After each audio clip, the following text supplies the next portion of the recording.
Ooh, let me brush off this. Hi everyone and welcome to Dish It with DUSA. Pride edition.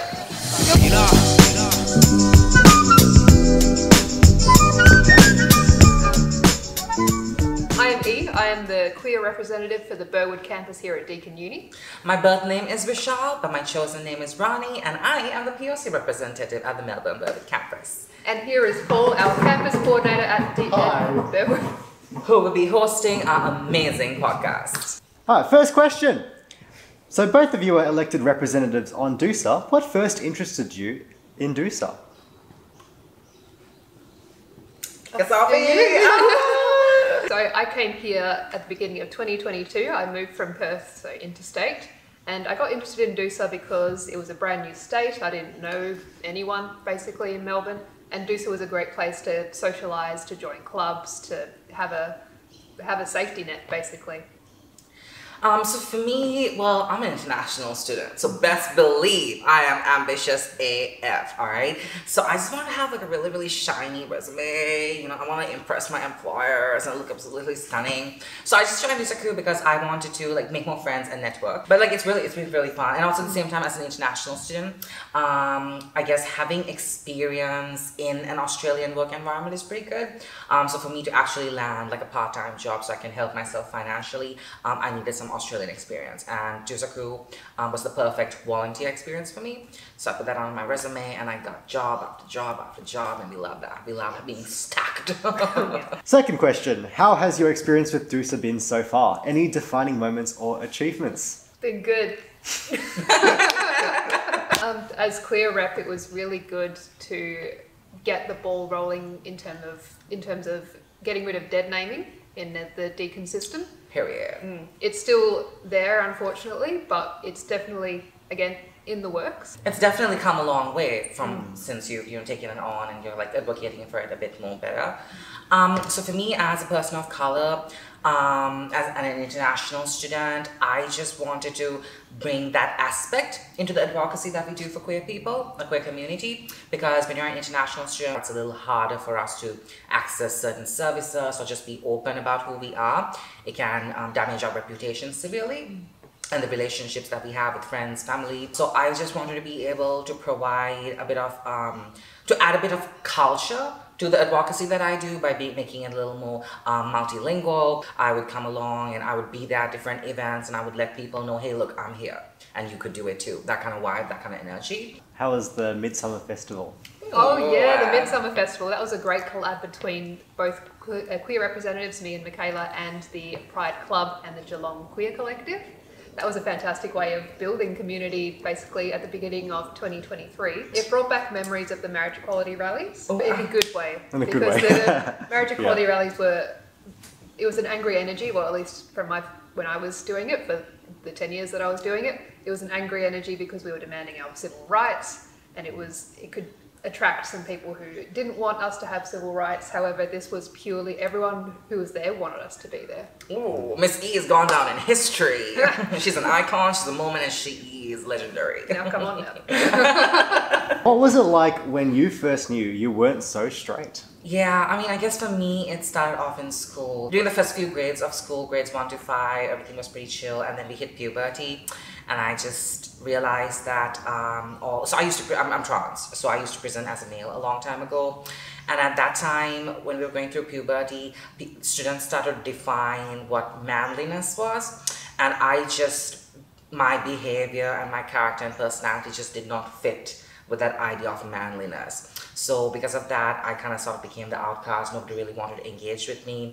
And I used to surround myself with the girls in the class, and people would give me a lot of shit for it because, you know, they'd be like, why is Vishal always hanging out with the girls? He's so girly, things like that. And that's when I realized, okay, you know what, maybe, you know, like the fact that it was just so hard for me to fit in is maybe I'm the problem, you know, I'm the issue. At that time, you know, growing up in Sri Lanka, I just wasn't exposed to all the advocacy that was going around in the world. So I didn't really know that, you know, it wasn't wrong for me to be who I was, you know? So at that time I just thought, you know, I'm just, you know, the black sheep, the odd one out, and that's how it's always gonna be. So yeah. I suppose I realised I was not so straight probably as a mid-teenager, as like a 14, 15-year-old.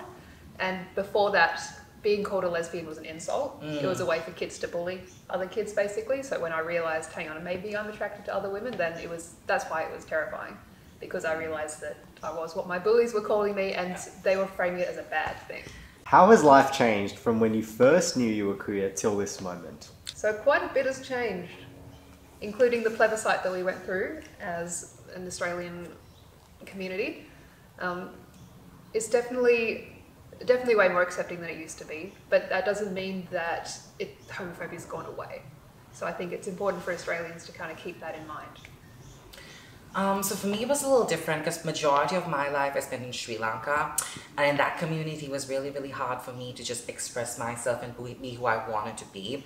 So I knew something that I was like the odd one out, but I couldn't really appreciate that. I just blamed myself because the people around me found it uncomfortable. So I just thought that, God, I'm the bad person. I'm just not, like, why am I like this? I'll blame myself, and it kind of like took away from the opportunities I could have had. I never tried to volunteer for things. I never tried to be outspoken. It came to a point where I just was silenced because I just felt like nobody wanted to accept me.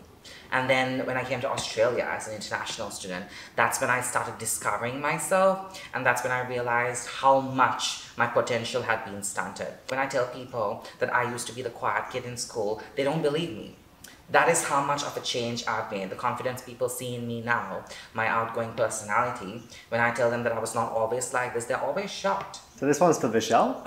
As an international queer student, what are some of the differences you've noticed between your home country and Australia, and how has your experience coming to Australia been? So one thing about that is the shamefulness behind experimenting with my sexuality. Because back when I used to present as a male in school, because I first realized I was, queer in Sri Lanka, in a very taboo South Asian environment. So when I tried to explore sexuality, like try and flirt, these guys would be like, why is this other guy texting me in a very flirty way? And they would start these rumors about me, they would joke about me, they would mock me. And I just kind of built this mindset that I don't deserve love. I don't deserve to engage with and experiment with my sexuality. But when I came to Australia, I realized that I no longer have to feel embarrassed about it. I no longer have to feel ashamed about it.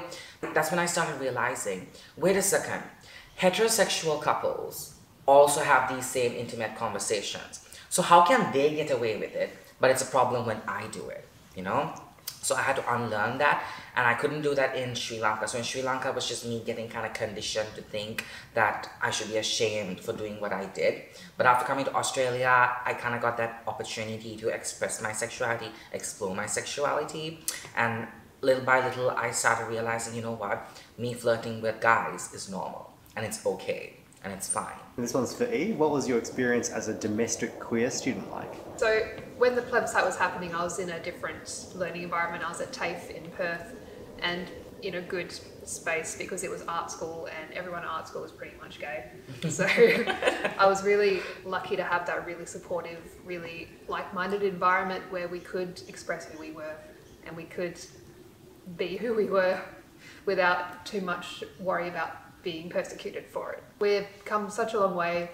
Australia is really ahead of the game in terms of having marriage equality, even though it was less than 10 years ago.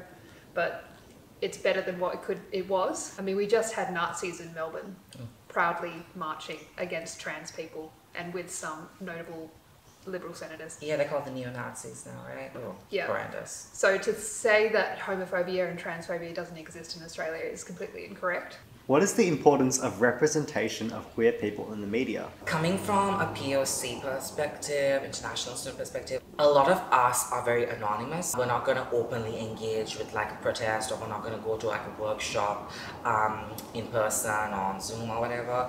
We always try to keep our knowledge very discreet, very hidden. And media is something you're always going to have on your phone, your tab, your laptop. And these devices are something you'll always be keeping in your private quarters, in your space, in your bedroom. But my take on it is that if there was representation in media, you kind of get to anonymously, discreetly watch these videos and relate to it. maybe learn from it, understand it, and also at the same time, the more you have that kind of media available openly, other communities, people maybe who are not a part of the queer community, can also learn about the specific issues, specific hurdles that we as queer people of color face. So one example would be the movie called Joyland, which was made in Pakistan, all right, a South Asian queer movie, which is monumental, you know, because it's rare to get movies like that. It was really good because it explores the trans community, what the issue of being a bisexual man in a patriarchal society, the issue of being trans women, the issue of being a cis woman, and the way it kind of ties in within a very typical South Asian environment, family, society. It was a very beautiful movie. Representation is 100% necessary because only when you see yourself present can you actually feel like, okay, hey, you know what? I can see myself. I could be that. I could be that confident someday in my sexuality. I could be that confident in my gender someday. Transsexuality is an umbrella term. Transsexuality, being a transsexual means different things to different people, right? And you have no idea how many times people expect me to have like tits, have like a curvaceous figure, and it's not something I want for myself. This is what transsexuality means, and maybe I'm not gonna look 100% like a cis woman, but that's fine because I'm comfortable with this. And for some people, transsexuality means actually going out and having the relevant surgeries that makes you look a little more feminine, you know, a little more cis woman-like, you know? Yeah.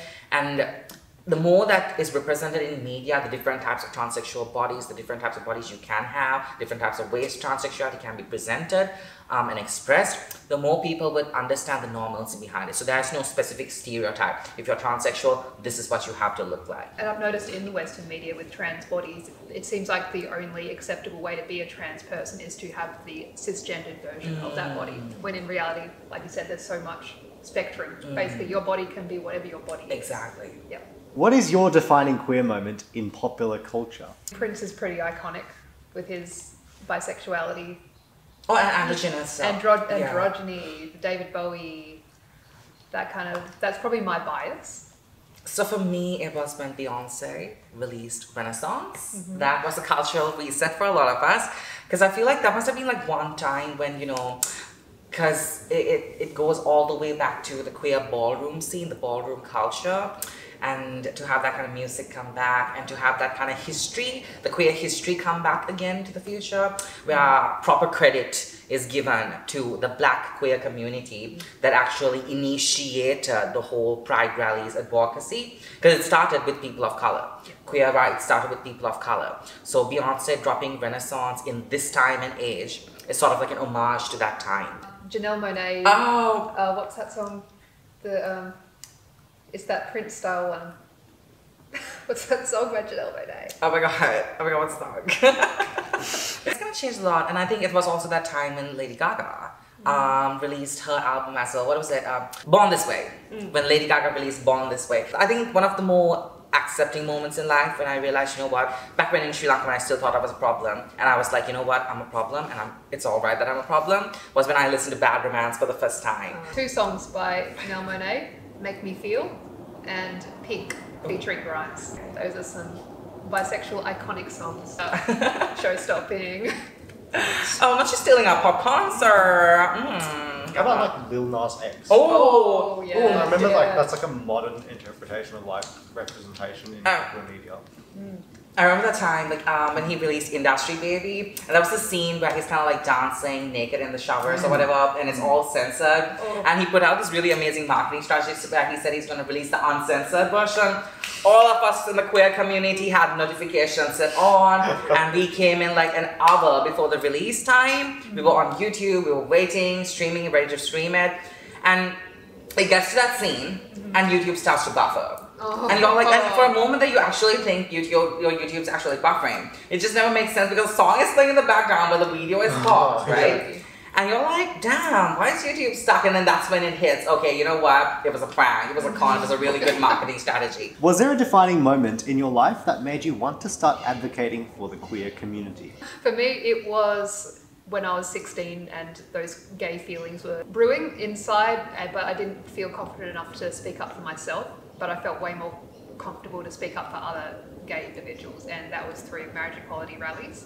So I was able to go home. I went to boarding school. So on the weekends I was able to go home with my sister, and I went by myself to the marriage equality rallies. And then when I finally got out of high school, I would go by myself, and sometimes with friends, but most of the time by myself, just to be part of this advocacy. So something that I realized is I've never really, and a lot of people as well, don't quite know some of the historic moments with regards to queer advocacy in Australia. So you mind like running us through that? Like what exactly was the plebiscite like? Oh, the plebiscite itself was, it was full on.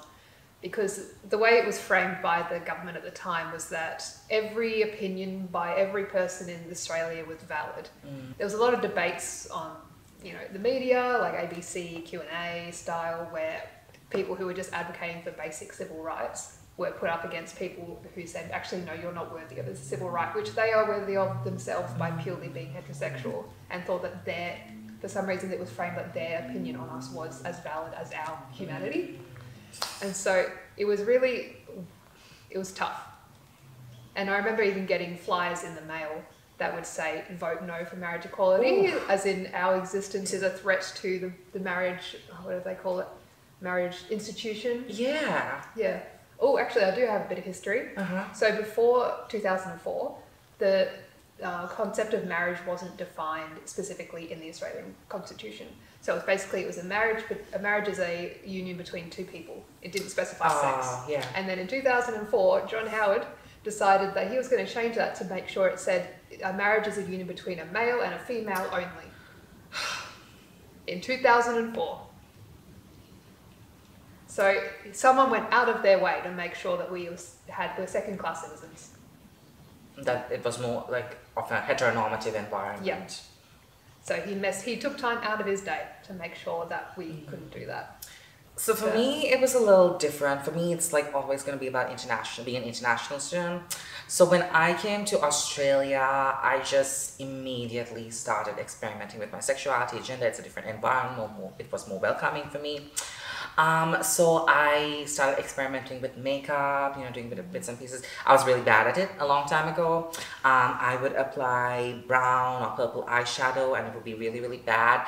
I think I'm serving a look, but really I look like someone just punched me in the eye, socked me in the eye or something. That's how bad my makeup skills were. And during that time, I volunteered as an orientation ambassador on campus. So you would have new students come through and you would kind of help them settle onto campus better. I had a couple of my classmates show up from Sri Lanka, people who I used to know a long time ago. They went out of their way to stand from afar and mock me. They would constantly stare at me, they would whisper things and stare at me and laugh at me, and I just felt very, very uncomfortable. And at that time, 2020, beginning January, I just did not know what to do. I knew I couldn't really communicate that discomfort that I was feeling with my colleagues, because even if I did, they probably wouldn't understand it. And I just felt like maybe there weren't any services. There were services on campus to help queer people. There just weren't enough services in place to help queer people of color, international students, because it's a very specific type of issues that we deal with, hurdles that we have to overcome. It had to be someone like me for them to understand what my issues are, you know? And that was when I realized, you know what, I'm going to have to bring that advocacy about. I'm going to have to start volunteering on campus. I'm going to have to start looking for jobs on campus, because then I get to be a part of important conversations of change. And I could tell, this is my experience, all right? What are we going to do about things so that we can change it so other international students won't have to face the same thing that I face, have someone from their past come and start mocking them. International students will always bring that negativity from their home country to Australia, but I wanted them to leave it behind. If you're going to come to Australia, if you're going to come to these lands, you're going to have to leave it behind. So I started advocating, I started going to having meetings with different people, the orientation ambassador team, while volunteering, and we just decided to, what can we do to make any event on campus a safe space? If an international student who is queer, a person of color who is queer is on campus premises, I know it's safe to say that they can reach out to people, that there are services, there's advocacy in place that is catered to them specifically.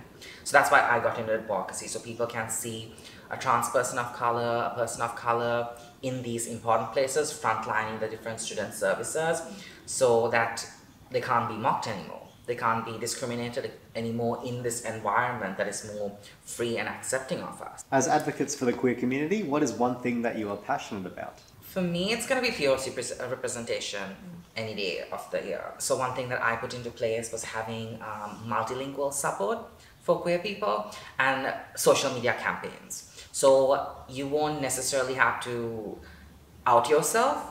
You just see these multilingual positive statements supporting queer people on the big screens, on social media stories, posts and stuff like that. So discreetly and anonymously, you get that kind of cultural support. I think because my background in studying is nutrition science, and I have had issues with body image and issues with disordered eating, so that's something that's really passionate that comes through into my advocacy and welfare work. So in terms of DUSA, I've been working with the Food and Nutrition Society, particularly for the Pride Week that's coming up, for them to get involved by giving out healthy treats. Yeah. And with DUSA especially, I'm working on getting sponsorships of healthful snacks for our chill out trolleys, because at the moment they're... That's famous. That's pretty famous. Yeah, the chill out trolley is amazing and iconic, but I could do with some healthier snacks. And queer people disproportionately experience disordered eating, body image issues, gender dysmorphia compared to our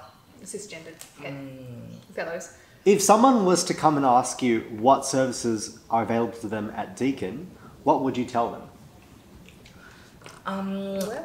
I think for starters we can talk about the Pride Club. Yeah, for social engagement and for creating community of your fellow queers, then we've got in Burwood campus we have the Deakin Pride Club, which meets up every Tuesday evening for Pride Tea.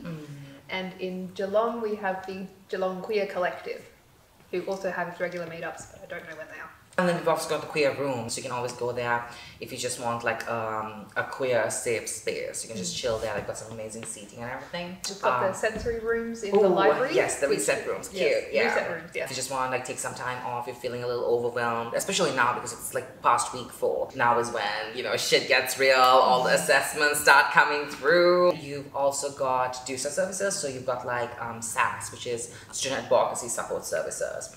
So under them, they've got financial services if you want to stay stacked, if you want to stay on top of your finances and stay rich, be a material world. And they also got legal services. It's free of charge as well if you want to get in touch with like a lawyer in case you want to sue somebody. And then we also have like, what was it called? Food welfare services. Yeah, they do like the food pantry. The food pantry, which is cute because that's helped a lot as well. Just basic pantry staples like pasta, noodles, rice, and veggies and stuff like that. And even toiletries if you need basic shampoo, conditioner. Yeah, because it kind of helps a lot because it's free of charge, and that way you really wouldn't have to spend your money on it. You can save it for things like rent and stuff like that. So it helps you financially. And then you've got like medical center with the counseling services. We have the Disability Resource Centre, which can help out with getting extensions and just help with university, especially if you have mental health issues that impact your studying. And in Box Hill for our Burwood students we have the Sexual Health Victoria. Sexual Health Victoria, which is a safe space for queer and LGBTI plus students. If you want to get some sexual health advice, that would be great. Yeah. Free STI testing. Let's go. Not sponsored. We've seen many differences between the both of you. What is something you would like to tell the other? Well, just going off the whole plebiscite, the fact that you were part of such a historical moment, I just feel like that's amazing. Because thanks to you, I got to come here in 2019 and very smoothly and perfectly start appreciating myself and not have to go through the hardships that you had to deal with. So I think that's amazing that you were part of that and you have made my life a little more comfortable. So I think that's amazing. So I just want to appreciate that. Oh, thank you. I would say thank you for all the POC work you do here. It is so valuable and so needed. And I remember a time when I was first coming into the queer role and I was gung-ho, very excited, and there was a international student event on and I was like, bring all the international queer kids out, and you're like, so you have to understand culturally that some international students aren't out and don't want to do out things. And I'm like, Good point. So without your perspective, then we wouldn't have that really sensitive and understanding perspective to so many students here who really need that. So Thank you. Do you have anything to say, Paul? Well, thank you guys for watching episode 1 of Dish It with DUSA. We have 2 amazing women here with us. E, our queer representative, and Vishal, our people of colour representative, also known as POC representative. Your words and your conversations have been extremely inspiring to me, and I'm sure those out there watching the episode today will also say the same. But for now, that's it from us, and I'll see you guys next time. Yeah.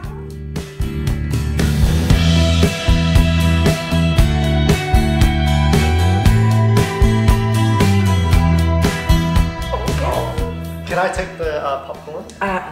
No, absolutely not. As an international student, all right, who pays a lot more than y'all do, I'm just taking the whole bowl because I'm entitled to it. Okay, bye.